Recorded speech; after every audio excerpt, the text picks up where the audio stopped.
আমরা এখন এই প্রজেক্টটি করব, যেটি আমরা পর্দায় দেখতে পাচ্ছি প্লাগইনস এবং স্টাইলের বিভিন্ন কমান্ড ইউজ করে। তো এই জন্য আমরা প্রথমেই আমরা একটি সার্কেল নিয়ে নিব, যে সার্কেলটি আমরা ঠিক এভাবে একটি সার্কেল আমরা ড্র করব শিফট চেপে। এরপরে এই সার্কেলটির কালার আমরা জাস্ট এই ধরনের কালার আমরা দিয়ে দিতে পারি, ফিল কালার, হলুদ কালার।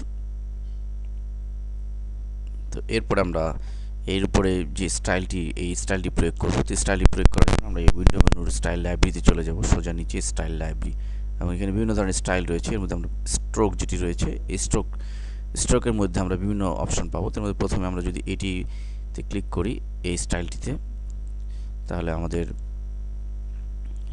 প্রজেক্টের অনুরূপ স্টাইল আমরা এখানে পেয়ে যাব। তো আমরা দেখতে পাচ্ছি অলরেডি ক্রিয়েট হয়েছে। এখন আমাদের ফিল কালারটি আমাদের পরে দিতে হবে।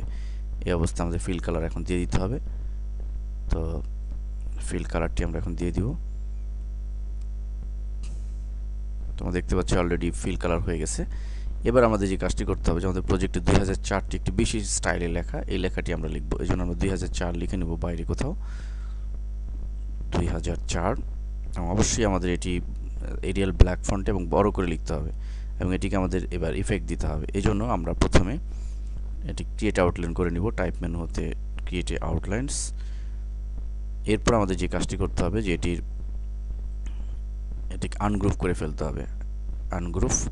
আনগ্রুপ করার পরে আমরা দেখতে পেয়েছি যে এই দুইটি ও 2004-এর দুইটি ও একটু ভিন্ন স্টাইলের। তো এই দুইটি ওকে আমরা এভাবে সিলেক্ট করব।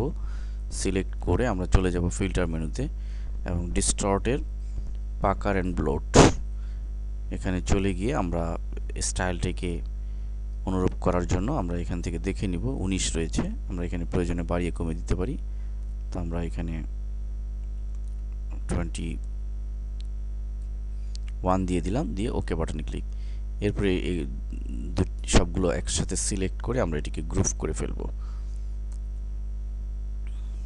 অবজেক্ট মেনুতে গিয়ে আমরা গ্রুপ করে ফেলবো। গ্রুপ করার পরে আমরা এটিকে এবার কালার দিব। এখানে আমরা প্রজেক্টটিতে লাল, গাঢ় লাল, টকটকে লাল রং দিয়েছি। আমরা গাঢ় টকটকে লাল রং দিতে পারি, অথবা যে কোনো রং দিতে পারি। তো আমরা এখানে এইটা নেভি ব্লু কালার দিয়ে দিলাম প্রজেক্টটিতে, নেভি ব্লু কালার। এবং স্ট্রোক লাইনে আমরা একটু ভিন্ন কালার, আমরা এখানে সাদা হোয়াইট, সম্পূর্ণ হোয়াইট রং কালারটি আমরা দিয়ে দিলাম।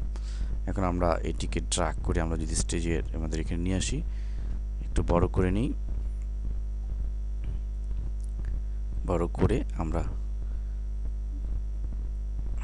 এরপর আমাদের 3D ইফেক্ট দিতে হবে। এই জন্য আমাদের যে প্লাগইনসটি রয়েছে, সেই প্লাগইনসটির ব্যবহার আমরা করব।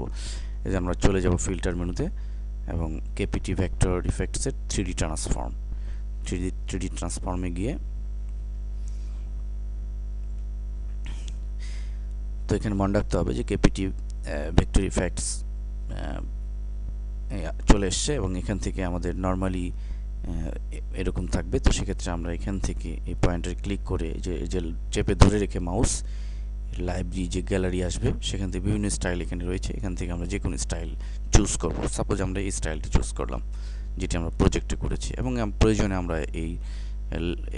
এটিকে আমরা মডিফাই করতে পারি। বিভিন্ন ধরনের যে সমস্ত কমান্ড রয়েছে, আমরা এর মাধ্যমে মডিফাই করে নিতে পারি।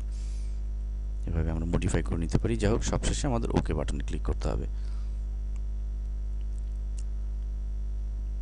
তো ক্লিক করার পরে আমরা কেপিটির প্লাগইনসটি আমরা দেখতে পেলাম যে এটি আমাদের অ্যাপ্লাই হয়েছে, এবং চমৎকার একটি টেক্সট ইফেক্ট আমরা এর মাধ্যমে পেয়ে গেলাম। তো এই ধরনের কেপিটি ভেক্টর ইফেক্টের সাহায্যে আমরা টেক্সটকে বা যে কোনো অবজেক্টকে আমরা চমৎকারভাবে ফুটিয়ে তুলতে পারি।